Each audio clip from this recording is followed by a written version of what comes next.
Canal Lembra-te apresenta o verdadeiro Evangelho, um estudo aos santos e fiéis em Cristo que estão espalhados por todo o mundo. Graça e paz sejam convosco, da parte de Deus nosso Pai e da do Senhor Jesus Cristo. Amém. Tema de hoje: nos declara justificados. Somos todos pecadores. Não por nascimento, herança ou azar, mas por nossa própria escolha de fazer as coisas do nosso jeito em vez do jeito de Deus, que é o único caminho que traz felicidade e paz. Isso significa que todos nós, por mais cultos ou refinados que possamos ser, somos condenados, pecadores perdidos. Somente quando reconhecemos esse fato básico da vida é que temos alguma esperança de algo melhor.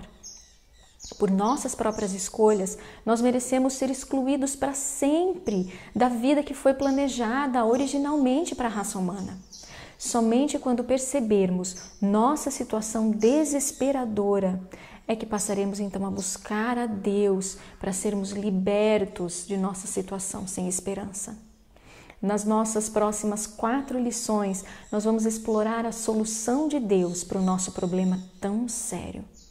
Deus providenciou um escape a esse nosso terrível dilema e nós queremos ter certeza de que encontramos o seu remédio, em vez de um remédio que seja de autoria humana, que às vezes pode nos fazer sentir muito bem, enquanto nós prosseguimos em nosso caminho para a destruição. Um remédio que talvez leve as pessoas até as portas do céu e as deixe lá mesmo, do lado de fora. Eu não quero esse remédio. Eu quero o remédio de Deus. Primeira pergunta para nossa consideração hoje. Quantos pecaram?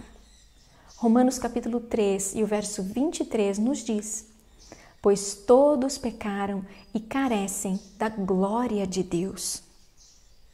A Bíblia nos diz de várias maneiras que todo ser humano é pecador, merecendo exatamente a separação de Deus, o que significa destruição. Nenhum de nós pode reivindicar que seja bom ou justo, não importa quão moralmente aceitáveis as nossas vidas possam parecer, porque lá no íntimo de nosso caráter existe uma raiz chamada raiz do egoísmo. Raiz essa que nós viemos alimentando durante toda a nossa vida. Vivemos para nós mesmos, o que nos leva à autodestruição e o que é exatamente o oposto do caminho de Deus, que na verdade diz: ninguém vive para si, esse caminho é que traz vida. Nessa terrível realidade, o único conforto que podemos obter é que todos nós estamos na mesma situação juntos. Então, o que é que eu devo fazer para ser salvo? Atos capítulo 16 e o verso 31. Crê no Senhor Jesus Cristo e serás salvo. Como nós não temos como resolver o nosso problema por conta própria, Deus providenciou uma maneira.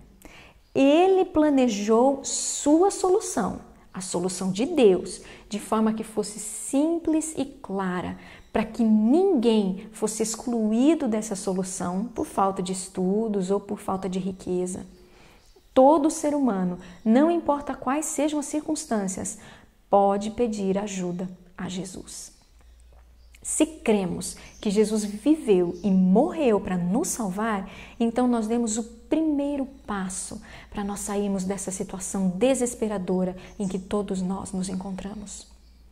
Existem muitas maneiras para que sejamos salvos. Atos capítulo 4 e o verso 12. E em nenhum outro há salvação, porque também debaixo do céu nenhum outro nome há dado entre os homens, pelo qual devamos ser salvos. A Bíblia é muito exclusiva quando apresenta o caminho da salvação.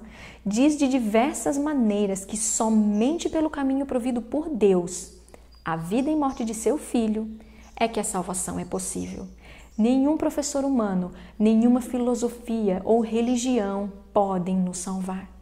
Não importa quantos milhões sigam qualquer outro caminho que diz levar à salvação. Não há esperança de escape, a menos que sigamos o caminho de Deus. Todas as outras soluções para o problema do pecado são como becos sem saída e levam apenas à destruição.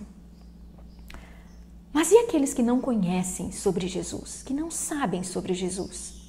Atos 17 e o verso 30. Mas Deus, fechando os olhos para os tempos da ignorância, ordena agora a todos os homens e em todo lugar que se arrependam. Nós servimos a um Deus muito misericordioso e justo mesmo. Enquanto o único caminho da salvação é a vida e a morte de Jesus, Deus não responsabiliza um pecador sequer por sua ignorância, seja por causa de pouca idade ou por sua cultura. Ele levará em conta as circunstâncias da vida de uma pessoa, especialmente em relação à luz ou à verdade disponível para essa pessoa. Se alguém com um entendimento limitado responde a Deus de alguma forma e o obedece com o entendimento que ela possui, o sangue expiatório de Jesus cobrirá essa pessoa, desde que haja ali sincera e completa entrega a Deus. E essa pessoa pode ser considerada justificada. Mas o que é justificação? Romanos capítulo 4, versos 6 até o 8. Assim também Davi declara: bem-aventurado o homem a quem Deus imputa a justiça sem as obras, dizendo: bem-aventurados aqueles cujas maldades são perdoadas e cujos pecados são cobertos. Bem-aventurado o homem a quem o Senhor não imputa o pecado. Justificação é perdão, é a justiça imputada a nós, não é liberdade para pecar. A primeira coisa que precisamos entender sobre a justificação é que Deus perdoa os nossos pecados. Como não podemos fazer nada, absolutamente nada, para mudar as escolhas passadas que já fizemos, Deus simplesmente perdoa e esquece o que já cometemos. Não somos mais pecadores culpados. Este é o aspecto que chamamos de declarativo sobre a justificação. Ser justificado é ser perdoado, absolvido, ser contado então agora como justo. Então Deus me declara perdoado e esquece o que eu fiz, sem que eu apresente as obras para ganhar esse meu perdão. Por exemplo, como é que Abraão foi justificado? Nós vemos em Romanos capítulo 4, versos 2 e 3. Porque se Abraão foi justificado pelas obras, tem de que se gloriar, mas não diante de Deus. Pois que diz a Escritura? Creu Abraão em Deus e isso lhe foi imputado como justiça. Veja, Abraão, nesse verso, diz que ele não pôde se orgulhar de sua própria justificação. Abraão foi justificado por crer em Deus e foi então considerado justo. Veja que eu e você, termos boas obras, mesmo as melhores obras possíveis, não fornece nem ganha a justiça. Justificação é um presente da graça de Deus, não é recompensa, não é por merecimento algum.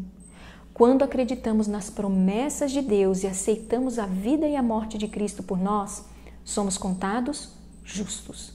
Somos justificados ou declarados justos. Por que somos capazes de ser salvos?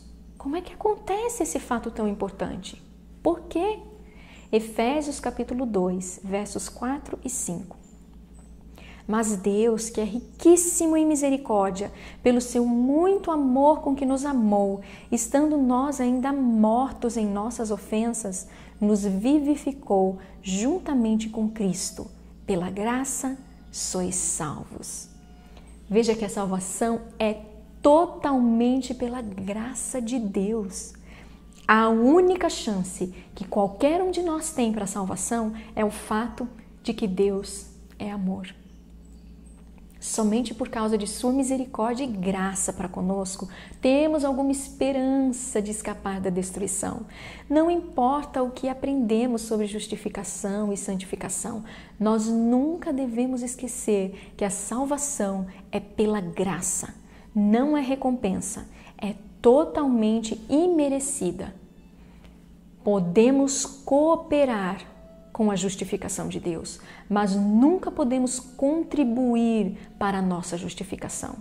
Nada do que fazemos, nem mesmo nossa fé, pode nos justificar. E qual é o resultado da justificação? Romanos capítulo 5 e o verso 1. Tendo sido, pois, justificados pela fé, temos paz com Deus através do nosso Senhor Jesus Cristo. O grande presente da justificação nos fornece justamente aquilo que nenhuma boa obra ou nenhum esforço valente podem nos fornecer: paz com Deus. A culpa se foi, o medo se foi, a incerteza se foi. Eles são substituídos por paz e alegria, porque somos considerados justos por causa de Cristo. Perdão e justificação são a mesma coisa. Pela fé, o crente passa da posição de rebelde, filho do pecado e de Satanás, para a posição de súdito leal de Cristo Jesus. Não por causa de uma bondade inerente, mas porque Cristo o recebe como seu filho por adoção. A graça de Cristo é abundante para justificar o pecador sem mérito ou reivindicação de sua parte. A justificação é completa, perdão completo do pecado. No momento em que um pecador aceita Cristo pela fé, ele é perdoado. A justiça de Cristo é imputada a ele e ele não deve mais duvidar da graça perdoadora de Deus. A justificação pela fé é o princípio mais básico do Evangelho. É o ponto de partida da salvação. Se não experimentarmos a justificação, não temos esperança de salvação. Justificação é sermos adotados na família de Deus. Deus me declara justo.